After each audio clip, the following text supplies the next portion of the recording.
जल्दी से जल्दी इस वीडियो को लाइक कीजिए और अभी तक मेरे चैनल को सब्सक्राइब नहीं किया बारे मक्का और मुशरिकीन जो कुछ किया करते थे वही आज भी हो रहा है। पहले कूड़ा फेंका करते थे, अब ये बड़े महज़्ज़ब हो गए हैं तो कार्टून बनाते हैं। पहले गालियां दिया करते थे, अब कहते हैं हम पढ़ लिख गए हैं और यूरोप के अंदर बसते हैं तो ये खाके उड़ाते हैं। इनकी सरिश्त नहीं बदली है, इनकार करने वालों की सरिश्त, इनकी सरिश्त नहीं बदली है। आका को न मानने वालों की सरिश्त, ये 1400 साल पहले भी ऐसे ही थे, 1400 साल के बाद भी वहीं पर खड़े हैं। लेकिन ये बात बड़ी अहम है कि नबी अकरम सल्लल्लाहु अलैहि वसल्लम के हवाले से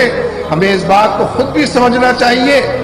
और अपने अंदर डूबकर अपने आप को पाने की कोशिश करनी चाहिए कि एक निहायत गया गुजरा मुसलमान जिसको हम बेअमल कहते हैं, कभी कभी बेनमाजी कहते हैं, न मालूम किन किन अलकाब से नवाजते हैं, लेकिन नहीं, हर मुसलमान के दिल के अंदर नबी अकरम सल्लल्लाहु अलैहि वसल्लम उनकी मोहब्बत रची बसी है, उनके इश्क के अंदर वो डूबा हुआ है और हालात की नासाजगारी उससे पंजा आजमाई के लिए हर वक्त तैयार है। ये जो पिछले चंद साल में मंजरनामा पूरी दुनिया के अंदर उभरा है, इस मंजरनामे में अगर देखें पूरी मगरबी तहजीब ने,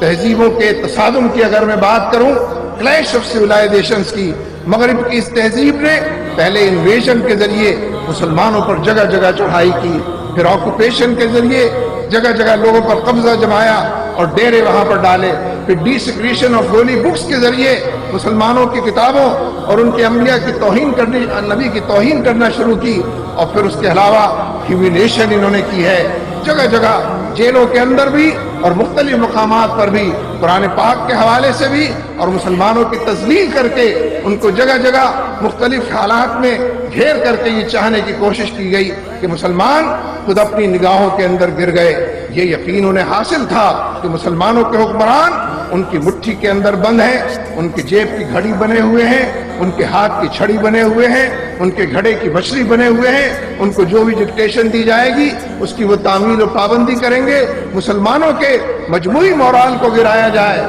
मुसलमानों की इज्तिमाइयत को तोड़ कर रखा जाए। जब ये सारे हथकंडे नाकाम होने लगे और हालात ने ये बताया कि जहाँ जहाँ ये पहुँचे हैं वहाँ वहाँ मज़ाहमत हुई है, फर्जंदाने तौहीद उठे हैं, शमए रिसालत के परवाने उठे हैं, जज्बे जिहाद के दीवाने उठे हैं, शहादत का शौक और तमन्ना लिए हुए जान हथेली पर रख के फरजाने उठे हैं, पैरों को गुबार आलूद करते हुए सर से कफन बांध कर ये बंदा दो आलम से खफा तेरे लिए है, इस कल्चर को दूर तक फैलाने के लिए लोग उठे हैं। और जहाँ जहाँ अमेरिका और उसके हवारी पहुंचे हैं, बंद गली के असीर हुए हैं, दलदल के अंदर धंसे नजर आते हैं, न जाए रफ्तन न पाए मानदन की तस्वीर दिखाई देते हैं। लिहाजा अब उसके बाद ये मरहला भी आना था कि इन्होंने कहा कि मुसलमानों के अंदर ये जोशो खरोश और उम्मत के अंदर ये जज्बात आका की मोहब्बत की वजह से, आका के साथ ताल्लुक और दामन मुस्तफ़ा उस पर पनाह लेने की वजह से हैं।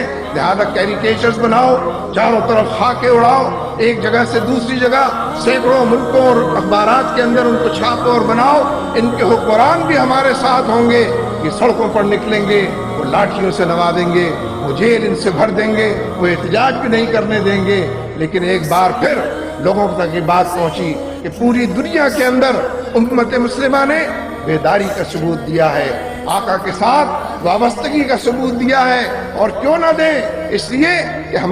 हमसे जो लोग आज कहते हैं अमेरिका से डरो, अमेरिका बहुत बड़ा है, मौलवियों को पता कुछ नहीं, मिंबर और मेहराब पर बैठते हैं, अमेरिका के खिलाफ बात शुरू कर देते हैं, अमेरिका बड़ा है, बहुत बड़ा है, बल्कि उससे भी ज्यादा बड़ा है, उससे डरो और थर-थर कांपो, उससे डिक्टेशन लो। सारे हुक्मरान उसकी चौखट पर सजदा रेज हैं, उसके कहे पर आमन्ना और सद्दकना कहते हैं, उसी से अपनी पॉलिसियां और तरजीहात तय कराते हैं और अवाम की गर्दनों पर सवार होकर जुल्म की नई रात और तवील रात को दूर तक फैलाते और पहुंचाते हैं। लेकिन